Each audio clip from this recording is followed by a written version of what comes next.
Right ఇక హన్మకొండ జిల్లాలో ఉన్న ఓ ప్రైవేట్ స్కూల్లో విద్యార్థిని చితకబాదిన ఘటన వెలుగులోకి వచ్చింది. ఏకశిలా పాఠశాలలో 4వ తరగతి చదువుతున్న విద్యార్థిని హోంవర్క్ చేయలేదన్న నెపంతో టీచర్ విద్యార్థిని పట్ల కర్కశంగా వ్యవహరించినట్లు తల్లిదండ్రులు ఆరోపిస్తున్నారు. బాలికను కొట్టిన ఘటనపై విద్యార్థిని తల్లిదండ్రులు, విద్యార్థి సంఘాల నేతలు ఏకశిలా స్కూల్ యాజమాన్యంపై ఆగ్రహం వ్యక్తం చేశారు.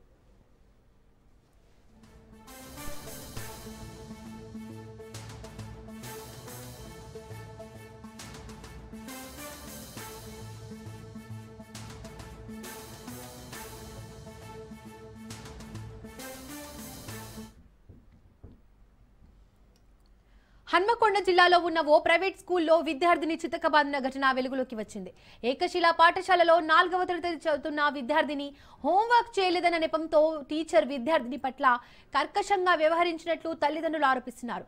బాలికను కొట్టిన ఘటనపై విద్యార్థిని తల్లిదండ్రులు, విద్యార్థి సంఘాల నేతలు ఏకశిలా స్కూల్ యాజమాన్యంపై ఆగ్రహం వ్యక్తం చేశారు.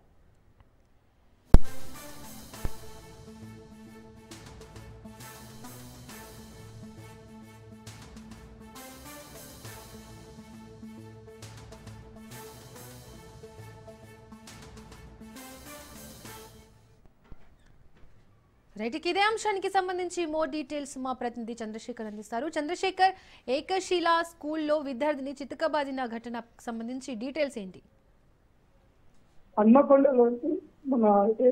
హన్మకొండలోని ఏకశిలా స్కూల్లో దారుణం చోటు చేసుకుంది. 4వ తరగతి చదువుతున్న విద్యార్థి పై టీచర్ హోంవర్క్ సరిగ్గా చేయలేదని విచక్షణ రహితంగా కొట్టడం జరిగింది. చిన్నపాటి మందలించి వదిలేస్తే అయిపోయేదానికి 4వ తరగతి చదువుతున్న అమ్మాయి పైన విచక్షణ రహితంగా దాడి చేయడంతో ఒళ్ళంతా కూడా గాయాలైనాయి.